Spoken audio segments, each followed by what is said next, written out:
So our first speaker tonight is Gary Pia. He is going to talk about the Family Love Letter. He is the city treasurer for the city of South Pasadena, but he's also a financial advisor. His company is Mission Street Wealth Management, and as he'll tell you, he is a card-carrying caregiver. He has ongoing, his mother has had some challenging issues, which he has shared with us, and so he really knows what this is all about. So welcome, Gary.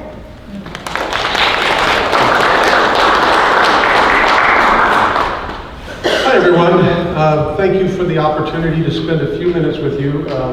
They've only given me 5, so I'll try not to talk too fast, but I wanted to, we're starting this evening with giving you a gift. The gift is the Family Love Letter. In the course of my practice and the families that I work with, we encourage them, as just a matter of course, to make thoughtful plans and thoughtful decisions as it relates to issues around aging, incapacity, end of life, because that is life. That stuff happens, whether we want it to or not, whether we want to think about it or not. And what I've observed is all too often that effort begins and ends with the creation of a will or a trust and retitling some assets, and okay, we can set that aside, we don't have to think about that unpleasant stuff anymore. But it is a huge, huge blessing for families to know the location of important documents, the extent of what you own and what you owe, and most importantly, your wishes and your desires. Having a place also to impart certain thoughts that you'd like to share with your family members. And so, over the years, I've gathered information around this, and it kind of came together into a document that I call the Family Love Letter, because being able to provide this information to your family at the time that they need it, usually it could be in a crisis situation. Anyway, it's a very loving thing to do, and so that's why I call it the Family Love Letter. Now, I hope you have something to write with and write on, because I'm going to give you a link where you can get your own copy of the Family Love Letter for free. You don't have to even give me an email address. You can just navigate to this link. And you can download it to your device, and it's in the type of format that if you download it to your device, you can fill it in right on your device. And you can save it, and you can share it easily. So that address is bit.ly, bit.ly,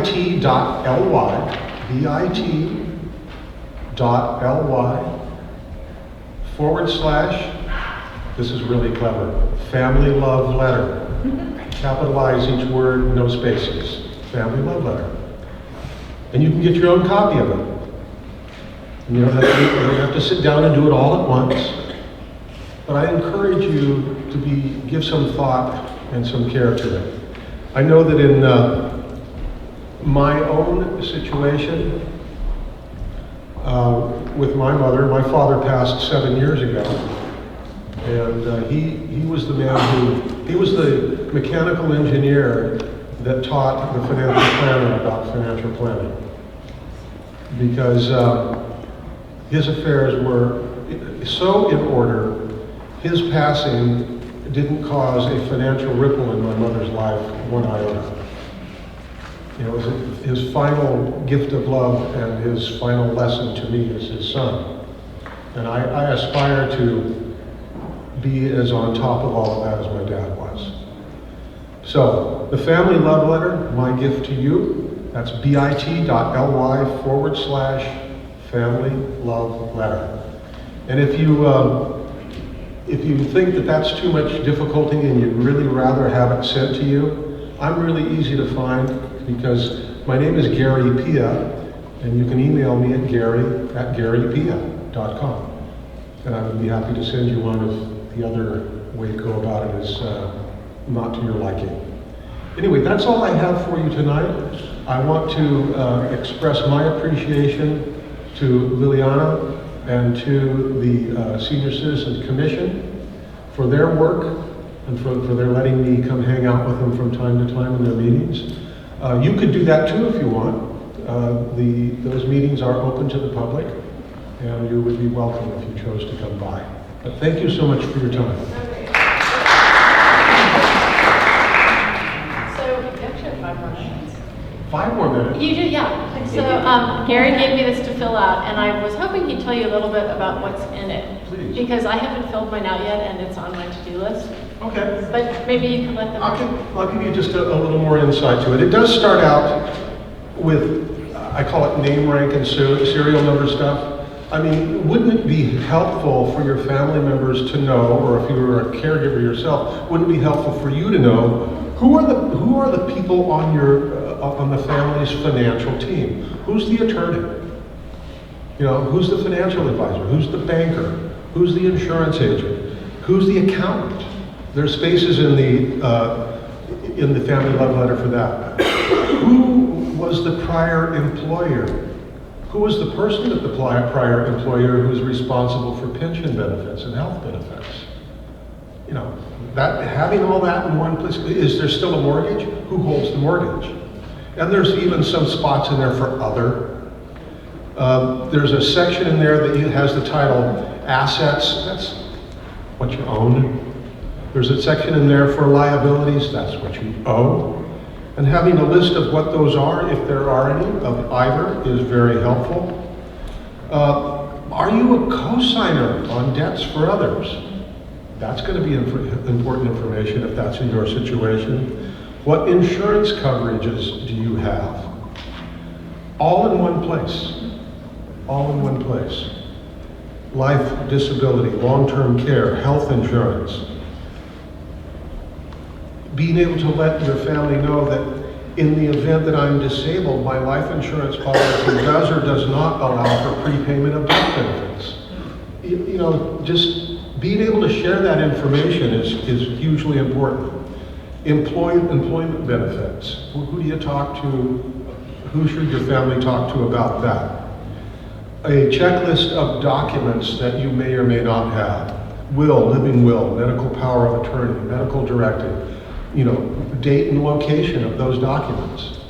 You know, I don't know if you realize this, but unless you have one of those pink documents on the refrigerator when 911 comes, in California, they're not going to, there's certain things they can and can't do if you haven't provided that directive. It's important stuff to have a handle on. Who have you appointed to make healthcare decisions for you? Who has standing? Who have you appointed to make financial decisions for you? Again, who has the legal authority to act on your behalf when you can't act for yourself? All of these things are, not all of these things are relevant to everyone's situation, but all the questions are in your family love letter. Do you have a safe deposit box? Do you have a personal safe? Where is it? Who has a key? Who's got the password? Are you a trustee for a trust? Are you the beneficiary of a trust? Are you entitled to military benefits? It took me, my father's death and me finding out 7 years later that my mother, being the surviving spouse of a wartime veteran, was entitled to benefits. I didn't know that. You know, there's stuff like that. If your loved one is a veteran, give the VA a call. There may be benefits. And like I say, where do you have arrangements been made with a funeral home? Is there a burial plot? I went looking for my father's life insurance policies, didn't find it, and it was like, oh my God, my father has no life insurance. I found out that he didn't need any because he had prepaid his mortuary expenses and already had a plot at the National Cemetery in Riverside. He didn't have any life insurance because he didn't need any. So knowing what the answers are to those kinds of questions are asked in the family love letter. And questions also like, who do you want your pallbearers to be? What music do you want at your memorial service? Who do you want to speak? Any special requests that you might have around, is there a particular reading that's meaningful to you that you would like to have read at your memorial? What do you want on your tombstone? Organ donations? In lieu of flowers, where can people send donations? I mean, you can make these decisions now. It can be done exactly the way that you want it done. And the gift of love here is that you're providing that information to your family. Any other special requests? There's even a brief section in here on family history. I was born in, my parents were, my grandparents were, my children are. Desires for my family. When I'm gone, I hope my family will learn from my experiences. I mean, these are just starters. If it stimulates other thought, leaving something like that behind is leaving a gift that your family can't receive in any other way. So that's kind of what the family love letter is all about, and it's my gift to you. Bit.ly, family love letter. Thank you.